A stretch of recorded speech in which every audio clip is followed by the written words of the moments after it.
Hello and welcome everyone to the webinar on fundamentals of arbitration moods. Today we have with us Tushar Bhel, a graduate from UPS Dehradun, batch of 2020. Currently, he is working as a legal consultant at Supreme Court Committee on Road Safety, Ministry of Road Transport and Highways, and also assisting the retired judge Abhay Manohar Sapare as his arbitration associate. In 2019, he was felicitated for excellence in mooting and extracurricular activities by senior advocate Dr. Adhish C. Agarwal, President, International Council of Jurists, London. During his law school, Tushar represented his university in several international and national moot court competitions, such as NLSIU International Trilegal International Arbitration Moot, FDI International Arbitration Moot, the DSNLU CCI National Moot as a part of Best Oralist Team, and Best Mediator Award in INADR International Tournament. He has also won other prizes such as the Runners Up Trophy and Best Memorial Trophy. Tushar is actively engaged in mentoring teams for national and international moot court competitions as well as ADR competitions and has been judging several moots. Tushar was the youngest arbitrator in this year's FDI International Arbitration Moots in the global rounds and is currently coaching teams for the upcoming WIS moot and the front foot arbitration moot. Over to you, sir. Yeah, thank you so much, Ananya. Am I audible? Yes, you are audible. Thank you so much for your kind introduction. It's a pleasure being here. I mean, thank you for having me here. So, and thank you all the participants for taking your time in this busy time and allowing me to speak on this issue. So, we've been planning the structure throughout and discussing arbitration moots here. I mean, what I feel is that law schools right now do not have a arbitration moot court tradition. I mean, people do participate in two of the moots, which are the WIS moot and the FDI moot, but certainly there is no arbitration tradition as I see. I mean, there are people, there are traditions, specific traditions in international law schools, and where we participate in international moots. There are LLM programs which have a definite structure of these moots, and teams are selected 1 year in advance when we go for these moots, unlike in Indian law schools where there is no tradition as such and people go for any other moots as such. So I'll just start with what I've planned to discuss today. This webinar is basically intended to help you start an arbitration moot tradition at your law school, basically by taking you from selecting a moot team through competing at oral hearings. In other words, I would be discussing from beginning to end what all you have to do.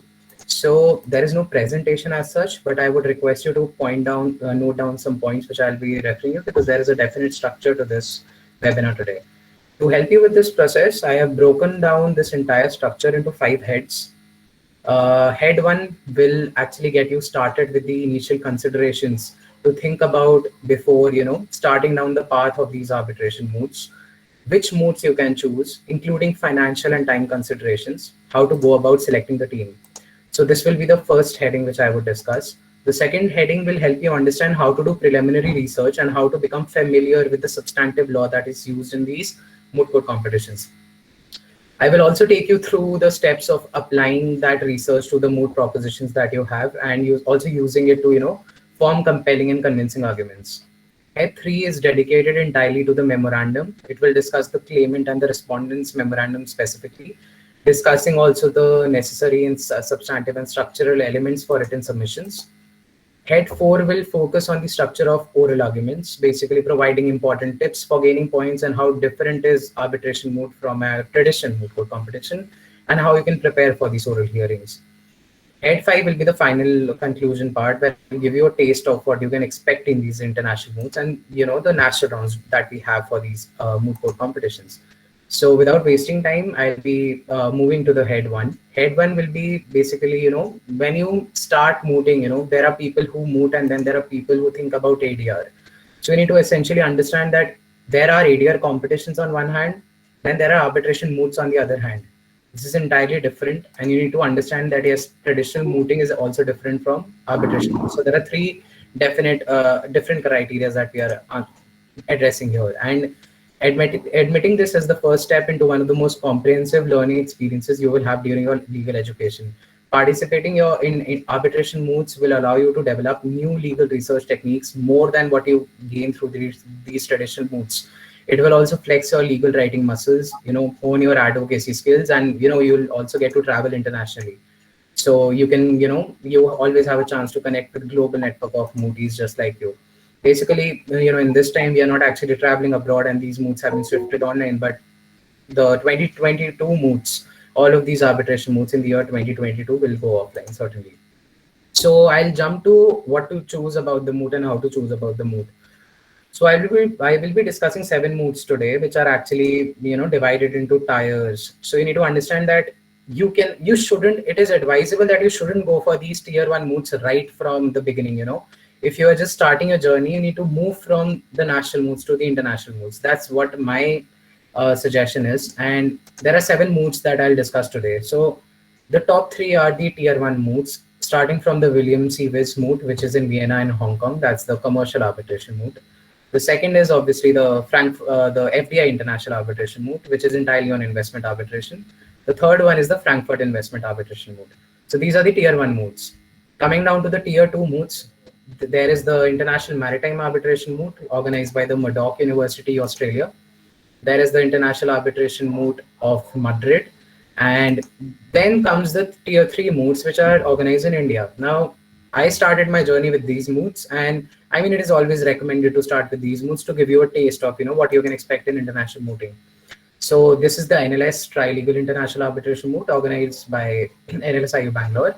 And the last moot which comes on my table is the NLIU Justice R.K. Tankha International Arbitration moot. This is also on commercial arbitration. So these are basically, the 7 moots that you should be targeting if you are actually honing your skills there, because these there's no prejudice with regard to NLS, NLIU, and these international moots. It's just that these moots are the starting head for you to get to these international moots, and these are very good quality moots to participate in. It is also essential to understand that setting aside this fancy affair and these fancy moots, there are a few crucial things. Firstly, time considerations for the students, because being involved in arbitration moots, being a student or a coach is a time-consuming activity. Before taking on participating, coaching, or advising responsibilities, it is always wise to take a hard look at your schedule and to ensure that you are available all the time and you are giving justice to the moot, because these moots are certainly different from traditional moots in the sense that these moots require some time and patience, and they require you to be acquainted with the substantive and procedural law of arbitration. It is really important that you spend time reading on this, and for a reason in LLM programs, these moots are much preferred, and the master's candidates usually perform in these moots because these moots are a part of their course curriculum, and they actually prepare for these moots 8 to 9 months in advance. It's just not like in traditional moot where you can, in 1 month you can compile a memorial and submit it. So that's about it. So the other part is financial considerations. Participating in arbitration moots is a very costly affair. I mean, the registration fees ranges from 70 to 1 lakh rupees, just the registration fees. Additionally, you get to travel internationally. So traveling to Vienna, traveling to South Korea, and all of these nations would also cost you. So, I mean, these are things that you need to keep in mind, because it's not just the time and effort, it's also the money. You need to consider everything while participating in this moot. How to select a team? The method of team selection here is very different, because I would advise you that if you are participating in a moot, choose your team very wisely, in the sense that you need to have a definite structure in selecting the team. So pulling a team just because they are wealthy enough and ready to afford those expenses is a very bad decision. You can get funding from various sources in arbitration international moots if you get selected and represent India. So money is not a big affair, but arbitration moots require a good deal of time, effort, and commitment. Choose a team which is actually able to fund those expenses and put in that definite time also, because the method of team selection, as I would advise, should fit in both your resources as well as your purposes for being involved in the moot. It is a really good idea to actually distribute a timeline of events, including deadlines of submission of memorial, travel dates, so that students can actually assess whether they're able to make the necessary time commitment or not.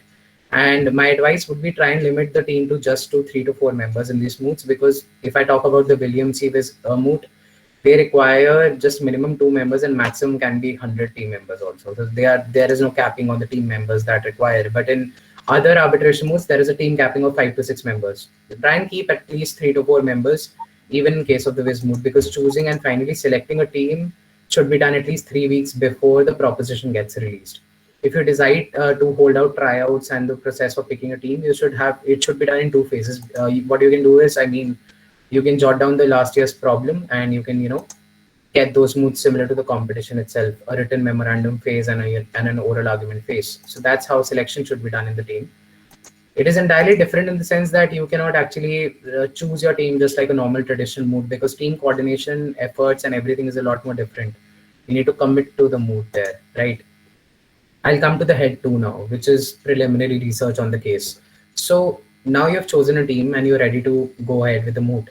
No matter if your team is just of 2 members or more than 5, it doesn't matter. It is really important to actually divide the research obligations amongst the team members for the purposes of finding, sources and discussing approaches. There is no substitute for a complete and comprehensive understanding of arbitration law, and each of the team member differs as to what their understanding is and how they actually research.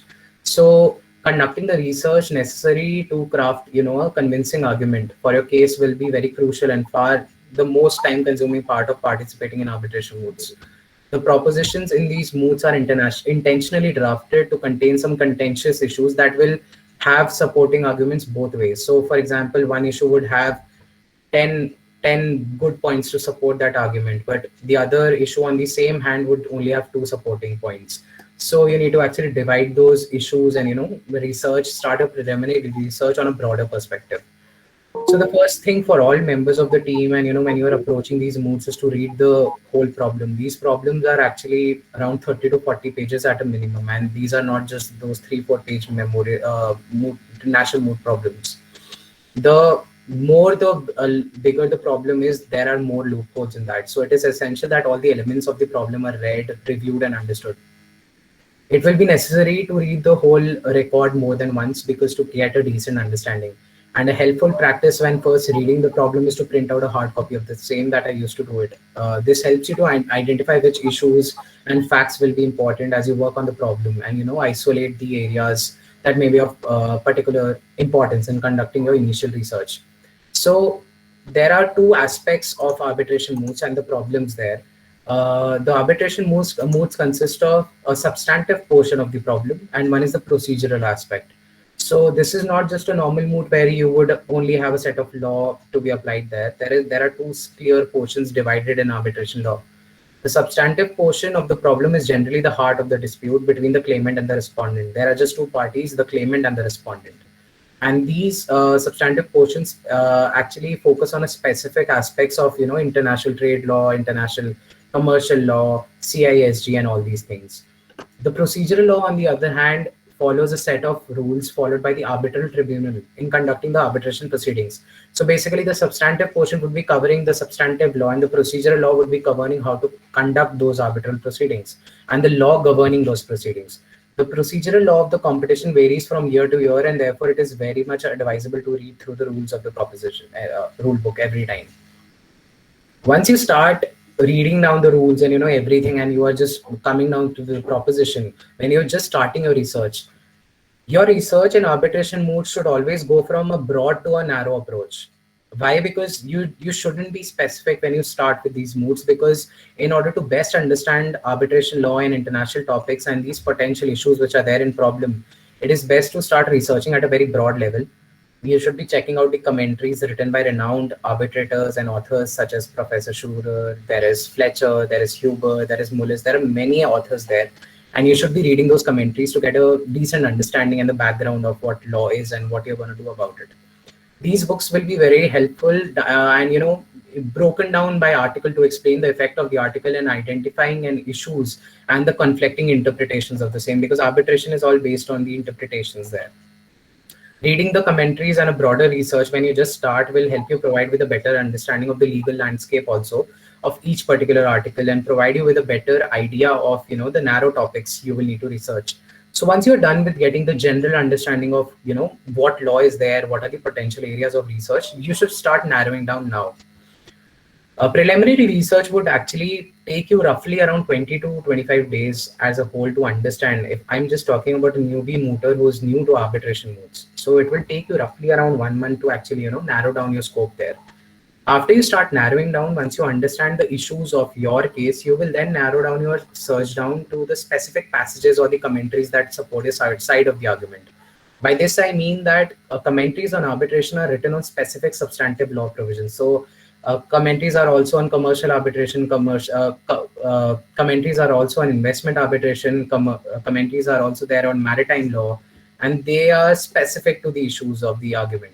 So you should search for commentaries then and use those international resources such as Kluwer arbitration. Just Mundi is there. These are very much good search engines which are very much accessible. And now I also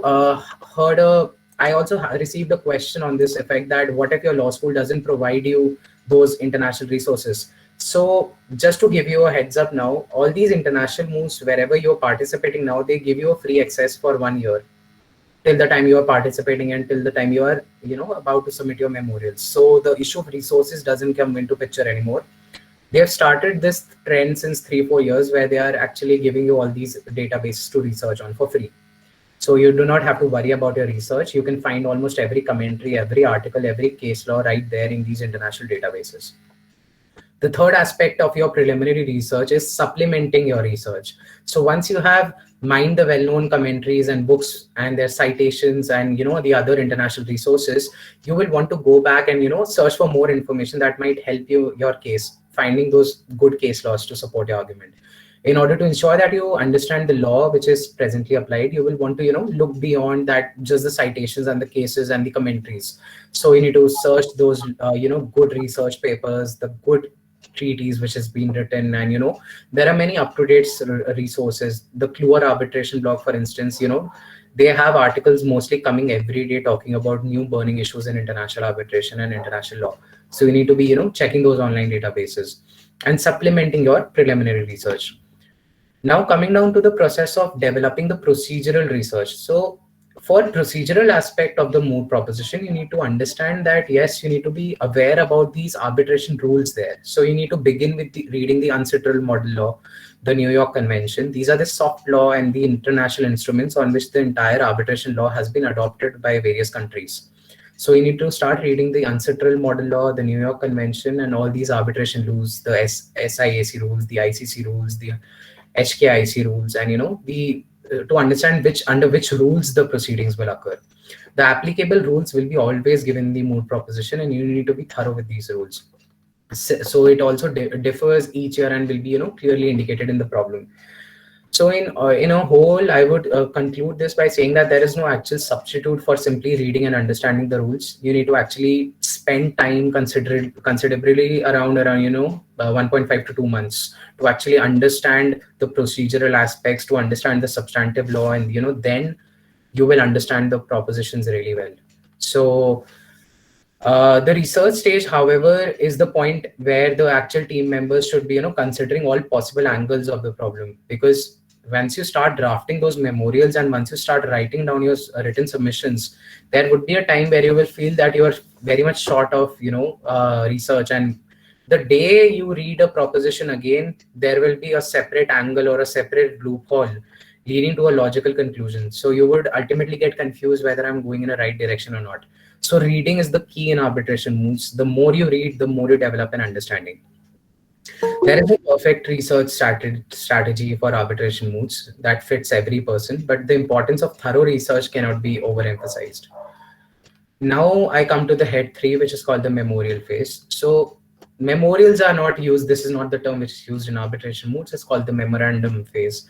So the memorandum is divided into it works like the similar structure which we have in general memorials, right from the statement of jurisdiction and everything to the prayer. Everything is same. They are just using the terms interchangeably. For example, the prayer, they talk about relief when it comes to prayer. So it's just the interchangeable terms that are used, but ultimately it is more of the similar nature in which you draft the memorial.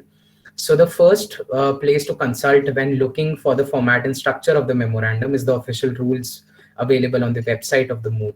So this will, give you an understanding as to what they require, because certainly the FDI moot requires you a different structure while preparing the arguments. But when it comes to the Frankfurt investment arbitration moot, they do not want the memorials there. They just want a skeleton of just 2 pages. So summing down your arguments in 2 pages, and when you're participating in the Viz or FDI moot where you can write your arguments in 40 pages is a big thing. 2 pages and 40 pages is a bigger thing. The Frankfurt investment arbitration moot doesn't focus really on the written submissions, but only on the oral submissions. So you need to be aware about the official rules available on the moot's website. Then you can understand how the memorials will be drafted and what structure. The headings of the memorial in arbitration moots is very much important, unlike the traditional moots, because in traditional moots,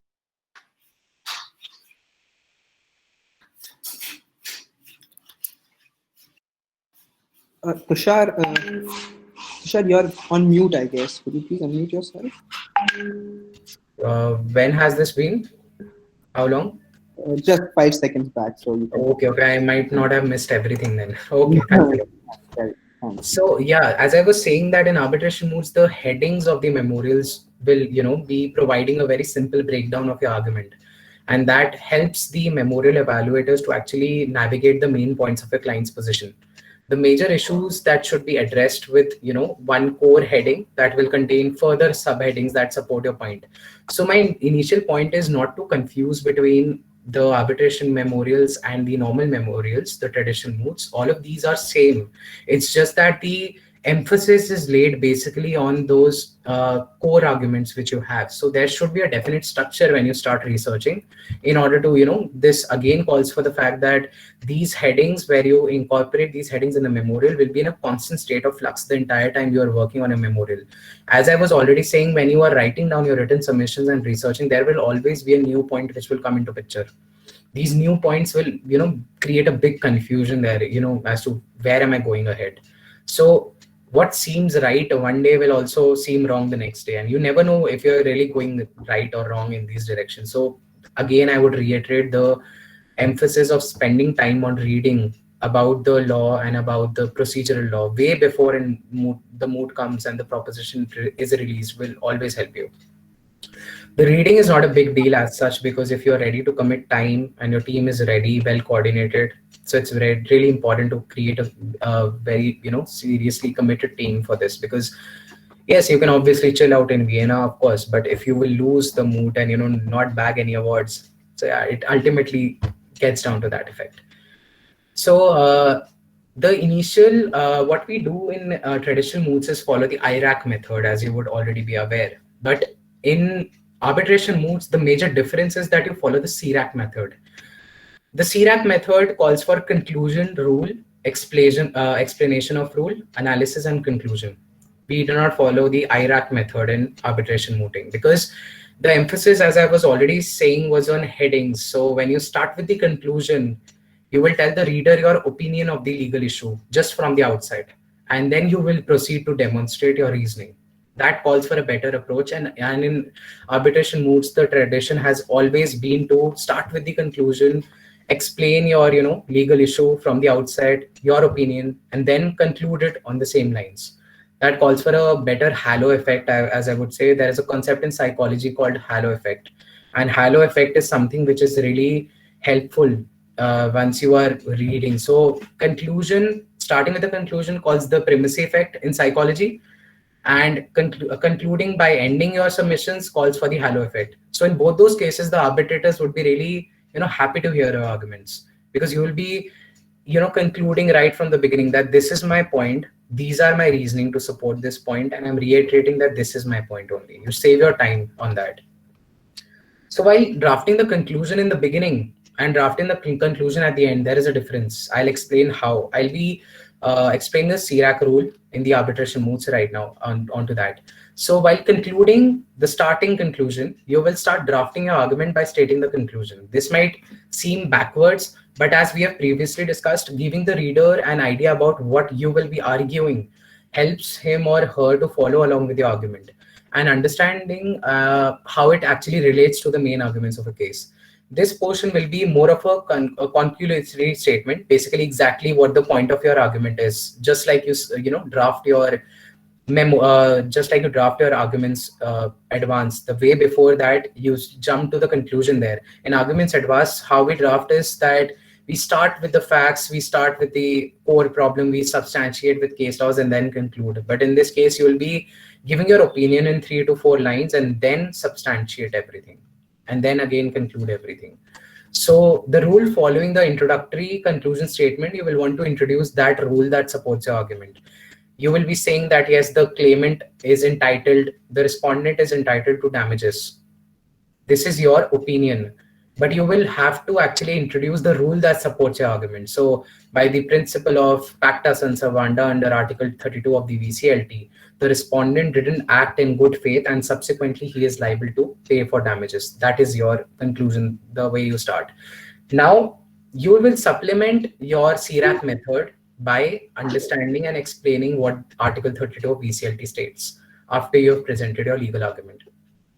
Explanation: after all your supporting statutes, laws, or conventions have been introduced, you need to explain the effect of this rule. After explaining the rule, you need to explain the effect of this rule. And then you need to move down to the application of the argument, where after you have actually explained the rule in such a way that will help your cause, you will need to apply that understanding of that rule to the facts of the case. In national moods, what we do is we clearly merge the facts and apply the rule, merge the facts, create a mixture of them, find the supporting case laws, and it's done. But in arbitration moods, you move from conclusion, the rule, the explanation, and then to the application phase. That's how it differs actually. And for better understanding, I would obviously advise you to actually refer to the memorials, because the best memorials are always available there. Every year, the best memorials are always posted online. So you need to actually refer to these memorials and understand the way I'm trying you to convey all this. After the application part, you will again move to the conclusion. So after you have adequately introduced, explained, and applied the rules of law that support your argument, you will need to once again state the conclusion that you have drawn from the application of the rules to the effect. That's how it differs from the earlier conclusion. Now you are supporting that conclusion based on your earlier application in the arguments advanced. So by following this method for each and every argument and sub-argument, you actually intend to make your memo throughout. You will, it would show that you have followed the necessary steps to convince a reader while they are evaluating the memorials, and also that your argument and interpretation of the rules is proper one to utilize in deciding the outcome of a case, because arbitration is clearly dependent on the arbitrators and their majority. And the more you can convince them through your written submissions, because once you are going to the oral argumentation stage, they would be referring to your memorial. It's not like national moods and the newly formed national moods, as I would say, that judges actually do not actually refer to a memorial these days because of the time constraints. But in arbitration proceedings, you need to be mindful of the time as well, because they would be expecting you to cite your memorial there, not just the compendium, because they would be laying emphasis on the memorial there. The written submissions call for a greater importance in arbitration, and they follow this very strictly in the oral hearings. Head 4 will be covering the oral argumentation. So oral argumentation is totally different in arbitration moods as I compare it to traditional moods. The entire body language, the tone of your voice, everything differs. So each team, as I would suggest, I mean, it's not a strict rule, but each team should only have 2 members who are speakers. It's just based out of experiences, because they are actually judged by a panel of 3 arbitrators always. And I mean, 2 members who are actually, if you divide your 2 speakers into the one who is dealing with the procedural issues and the other speaker who is dealing with the substantive law issues, it calls for a better team coordination to that effect. The first step in preparing for oral arguments is to decide which speaker will argue each portion of the argument. So there are 4 portions in the arguments: the claimant procedural issues, the claimant substantive issues, the respondent procedural issues, and the respondent substantive issues. If you divide your team into 2 speakers who will each be addressing just the procedural issues and the substantive issues respectively, this calls for a better approach in arbitration moods, because assigning arguments to team members can be done in, there are many ways to do that. First, teams can also decide to have 4 students argue. For example, if you have a team of 4 and all of them want to become speakers, 1 for each portion of the argument. So the 4 members can, argue on the claimant procedural issue, the claimant substantive, respondent procedural, and respondent substantive. 4 members can speak on this. And on the other hand, what teams do is that they only decide 2 oralists, as I was actually recommending. So one for the procedural part and one for the substantive part. If a team only has 2 oralists, then the oralists will argue the claimant and the respondent's portion separately. Having a student or a participant argue both sides of the case might be individually satisfying, as the speakers are inbuilt and they always want to argue on the issues, but it also spoils the efficacy, and it also sacrifices the overall efficacy of a team's arguments. So I'll give you a very good example. When I went to the NLS trilegal arbitration moot, we had 4 members, and out of which there were 3 speakers, 3 proper speakers, including me. So what we dealt with was, we adopted the strategy that one person would be arguing just for the procedural issues, just from the claimant side, and the other person would be arguing from the procedural issues from the respondent side. So this reduced the burden on the speakers as well, because they were actually just preparing for one side. And because as I was saying, while you're drafting the arguments in your written submissions, there is something or the other which keeps on popping up, and you think that no, this interpretation is right or the other interpretation is right. This creates a lot of confusion. So if you are assigning just one speaker to handle the procedural aspects, and also in case you have 3 or 4 speakers who are really good, and you know that they will get you good marks in the team, you can actually incorporate these 4 speakers and give them one side to argue. This is also a good strategy to do that. Flexibility is something which is really needed in a team. So all these considerations should be always kept in mind. So I'll be just getting down some, important considerations which teams must keep in mind. Of course, I can't get into the details, but I will be trying to explain what all the oral arguments should have.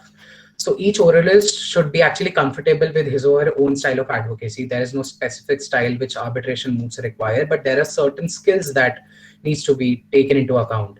There are some very basic rules that make every participant a best oralist here, and a better oralist, as I would say, in these arbitration moots. You need to be well organized. It is very important to be clear and well organized, because having a clear structure in your arguments will also allow the tribunal to follow your argument. And grilling in arbitration moots is very much different from traditional moots, because in arbitration moots the questions are very limited. So for example, you are just arguing for 15 minutes, and it can happen that you do not even get just one question. On the other hand, you are arguing for 15 minutes and you've been bombarded with 20-25 questions. Anything can happen based on the arbitrator. It's just dependent on the arbitrator. So it is very much okay to have a good structure there, so that the tribunal is following you. What I've experienced is that if you are having a clear and definite structure, and the tribunal is actually following your arguments very well, they won't ask you much questions, because they're actually getting convinced. At the most basic level, your job is to convince the tribunal. It is more of an interaction between, it's a close interaction between a speaker and a arbitrator there, because these proceedings are not really as formal as the traditional moots there. Your purpose is to actually convince the tribunal and engage in a slightly informal conversation, rather than just rote learning your speech, supplementing your case laws and whatever. So before starting any oral argument, either in a pre-moot or in a real competition, it is important for each team to introduce themselves to the other team. Mostly in national moots, what I see is teams do not actually interact with the other teams and the opponents, because yes, of course, there is competition there. But in international moots, you need to actually talk to your team well in advance, have cordial relations, because you need to actually discuss the order of speaking there. There is a very different structure here, and there is no fixed structure in arbitration moots. So you need to actually, there is always a possibility of networking there. You must carry your business cards there. There is also a good philosophy and a good practice of sharing your business cards in arbitration moots. So after you are done with your proceedings, you can also share your business cards with your arbitrators there. It helps you network really well there. Deciding the structure of your arguments is very much important. So you need to be in well talking terms with your teams well in advance. Once you decide that structure, on the very day of your oral arguments, you need to submit your structure to the panel there. So it's not that the claimant will obviously speak first and the respondent will speak second. It could be any way around. It could be C1, R1, C2, R2. It could be anywhere around. It depends on the entire structure of the case, the jurisdictional issues, if they are coming, if they are preferably ordered second in the moot proposition, but obviously jurisdiction is issued first. So in that case, you need to be, well versed with the structure, and you need to be maintaining those relations with your team opponents there, and decide on a structure well in advance. In addition to the compendium that we usually carry in moods, you do not really need a compendium in these moods, because it is really helpful if you prepare a decent outline that can be used in aid when you are presenting your oral arguments. You must be aware of a mind map, and I would just reiterate what a mind map is.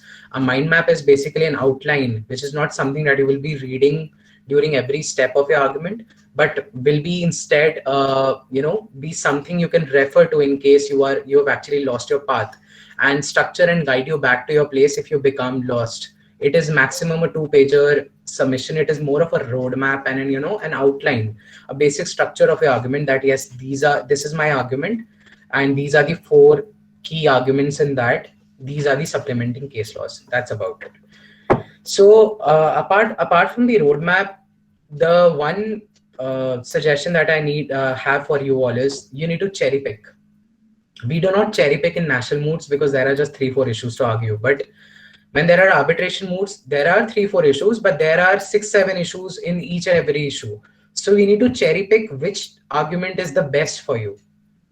This was a suggestion given to me in my very second year in the NLS arbitration mood, where my arbitrator was from Paris.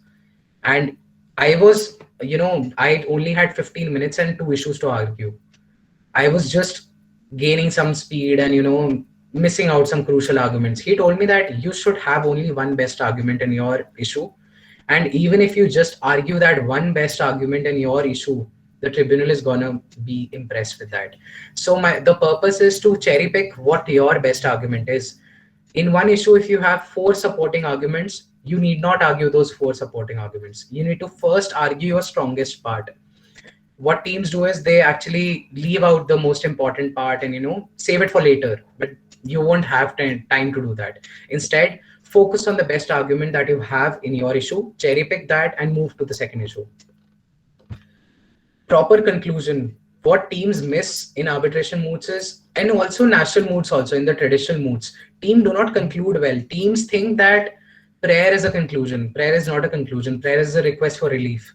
Proper conclusions is very much necessary, and you should be asking the bench in national moods and in arbitration moods, of course, the tribunal, for extra time to conclude your submissions, because you should have a short conclusion that always helps you tie up all your arguments. And also, in case if you've missed a more important point, you can carefully construct that conclusion into presenting a new way of saying it. So it gives a long lasting effect on the arbitrators, the tribunal, and also national moods also helps. The last point in oral arguments which you need to keep in mind is time management, because there are no timekeepers in arbitration moods. You need to record your time on your own. And arbitrators, as I would tell you, they would be keeping tab on your time, but they won't inform you. So in case you have elapsed your time, they would not say anything, but at the same time, they would cut your marks. That happens. In that case, it is the duty of the other speaker, who's your co-speaker sitting next to you, to actually keep the time. And even you should be keeping your time, because handling time in this sense always calls for teamwork, and teamwork is very much important in every other mood, not just arbitration moods, when it comes to time management. And having a good handle on your time makes you seem like you are well organized and in control of your argument, rather than rushing towards it to the end. The last aspect would be body language. So in arbitration moods, you do not stand, you sit and argue, and you shouldn't be actually fidgeting. There is eye contact which needs to be taken care of. You are actually sitting at a much closer distance to the tribunal as you stand in national moods. You are very much at a good distance there. So it is very important to actually fold your hands and argue. There are many things you need to consider. So the way you hold yourself before the tribunal is very important, because how the tribunal will view you and your argument, it only depends on the way you are sitting. If you are sitting with your hands crossed, it shows that you are not interested. These are the concepts of psychology that always apply in mooting. Psychology is more or less connected to mooting in every aspect. And in arbitration mood specifically, if you are keeping your hands folded, it calls that you are not interested. These concepts really apply, and the tribunal will always be interested if you are leaning forward and actually saying something. There are many things to that effect. So it is very important that you actually sit up straight in your chair and have your hands above the table, folded, not crossed. Not that it is just important to actually for the team member who is arguing, but also for the other team members to have that definite structure there, because it calls for a more formal approach. And it is very much also important to remember that even though you may not be speaking, you are in clear view of the tribunal, and thus it can always influence your team's marks there. It is always important to actually be attentive of your other opponents there, because in case of your rebuttals and everything, if in national moods, I've always noticed that teams slightly make certain faces, and I understand that it's a very competitive mood or something, but in the end, if you're making your body language so prone to witness that the tribunal is actually looking at you also, this even if you are not a speaker, your team is being viewed, and your body language plays a bigger role here. The tone of your voice should be very much slow, and it should be very much soft. It doesn't mean that it merely means that you shouldn't be shouting, because in national moods, the pitch of a tone is very much different. But in the arbitration moods, you are, as I was saying, you only have a conversation there. It's basic a formal conversation between the tribunal and you. So it should be very soft spoken, and it should be very subtle there. All of these things should be very much taken into consideration. And of course, if you are speaking slow, it shouldn't be really unnaturally slow, because your pace will actually help the arbitrators. And some with there are many concerns there. So for example, arbitrators always, there could be an arbitrator from France who doesn't know good English there. So some with varying proficiencies in English understand your argument very well if you're speaking slow. You shouldn't be speeding up, and if you speak slow, you are speaking clear. Your body language really matters, and if you're actually shouting, the arbitrators do not like that. It's not how arbitration works. The arbitration moods are an actual replica of the arbitration proceedings, and this is not just the normal mood court, because as people always say that mood courts differ from actual practice and litigation, but when it comes to arbitration moods and arbitration hearings, more or less they are similar. Coming down to my conclusion part, calling for experiences. So I mean, arbitration mooting, in my experience, and that I'm forwarding it to you, arbitration moots always allow team members tend to develop a very strong attachment to the competition. So when I was a part of the FDI International Moot last year, I mean, they called me upon this time to become an arbitrator and the memorial judge. I've been getting in touch with several internationally renowned arbitrators at the age of 23 right now. So imagine if you participate in these moots, invest some money. Of course, colleges can sponsor you there, and there are many other sponsors which are available if you get selected in the international rounds. There is a very good global network there, and arbitration moots help you grow that network and help you connect to really good people there. One of my friends went to the Viz East moot, and one of the arbitrators was judging them, and after their rounds, they couldn't clear the top 16 elimination rounds. The arbitrator invited them to a coffee house and paid them a check of USD 250. That's a huge amount of money, and it actually covered their entire registration fees and everything. He just signed a check and gave it to them because of their very performance. So imagine how these international arbitrators work, the entire connection and the entire network you have. Participating in these moots makes you emotionally attached to these moots, and specifically, it caters to your professional and personal advancement. Your future really looks bright if you participate in not just in arbitration moots, but in also other international moots. The mood is a very crucial, these type of moods are very crucial in, creating a very cultural and emotional experience as well, because the way you connect to these international participants also, they do not have this nasty competitive nature, which Indian teams do have. I've been telling all this because I've been part of moods where, people have thrashed me, or maybe I have also thrashed them in the future. Yes, we all are competitive in national moods, but in international moods, it's more of an intellectual experience than the competitiveness to win awards. It could be one of the best educational experiences, these arbitration moots and the international moots as well. It combines an intense educational challenge with an enjoyable time, because you are also going to a wonderful location and you are actually spending time there, arguing, doing something, chilling afterwards, connecting to people, partying. Every aspect is very much good in these moods, and the intensity of the competition actually tends to heighten its impact on everyone involved. So basically, as regards to the educational experiences, the better the preparation And yes, of course, the better the result. So educationally, personally, and professionally, these moods matter a lot. And if you can actually invest in these moods, it holds a really good picture in that. So that's it from my end. Thank you so much for listening. Thank you so much, sir. So we have a question in the chat box. Aryan want to know, is there any difficulty because of the accent we have? We have an Indian accent and judges have different accent there. So would you like to say about it something? So basically, yeah, thank you for this question. As I was already saying that some people do have English proficiency issues there. It's not just the Indians, but actually the arbitrators. If they are asking you a question, it happens that you do not get, hold of it. So this is the key to that. You need to speak very slow. If you speak slow, the accent doesn't actually come into picture. And obviously in international moods, as you would see and as you would read the rule books, for example, if you read the 2021 Jessup mood problem right now, it says that the proficiency levels there and the way you actually pronounce a word, it does not matter, and you won't get your marks cut. So of course these things are very much secondary. The key is to speak slow and clear. Yeah, thank you so much, sir, for the answer. Now we would like to wrap up the session. I would like to have some more questions coming up. No worries, no worries. I'm open Yeah. to questions. Please Yeah, let yeah, them. yeah. So the Apurva's question is, sir, at which point of time in law school, rather in which year we should go for this mood? Okay, you can do this in your very second year. You can do this in your very first year, but it depends. I would always suggest you to go for two national moods first.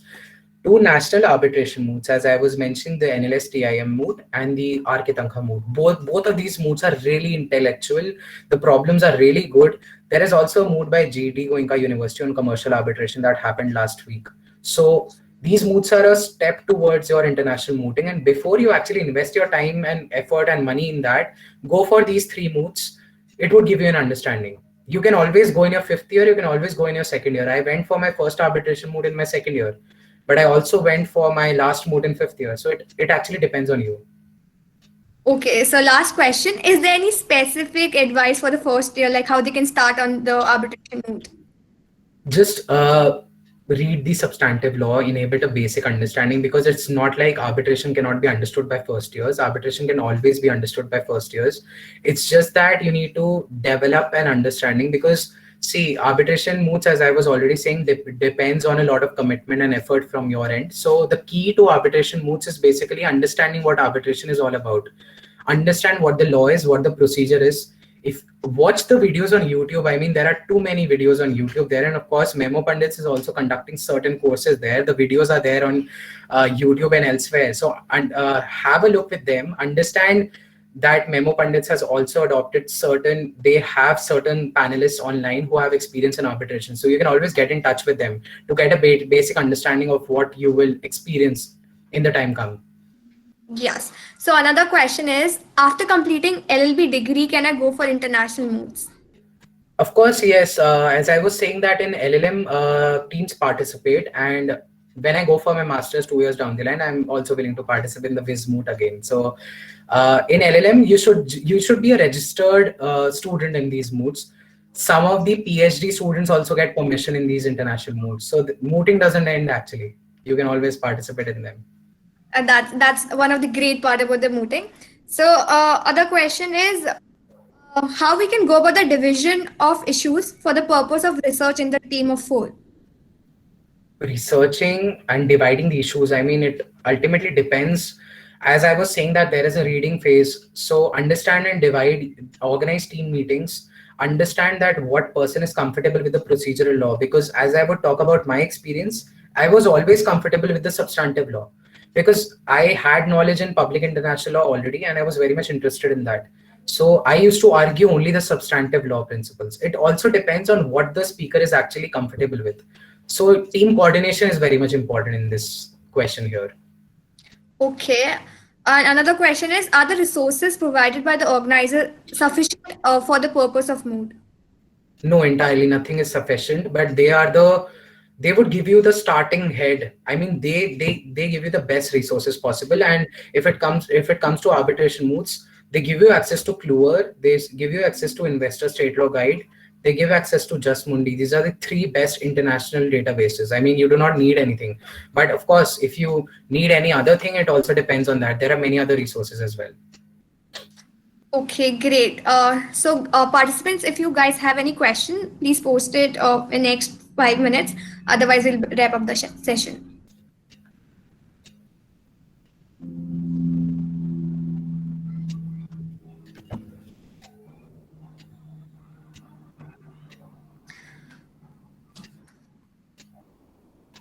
The questions will be sent in writing. I mean, there's no issue. There's no hurry. I can answer them later on via email. What you can do is you can. Yeah, that can be done. So anyway, thank you so much, Tushar sir, for such an insightful session. One of the important takeaway, like personally, I'm taking is that we need to conclude our arguments apart from our prayer.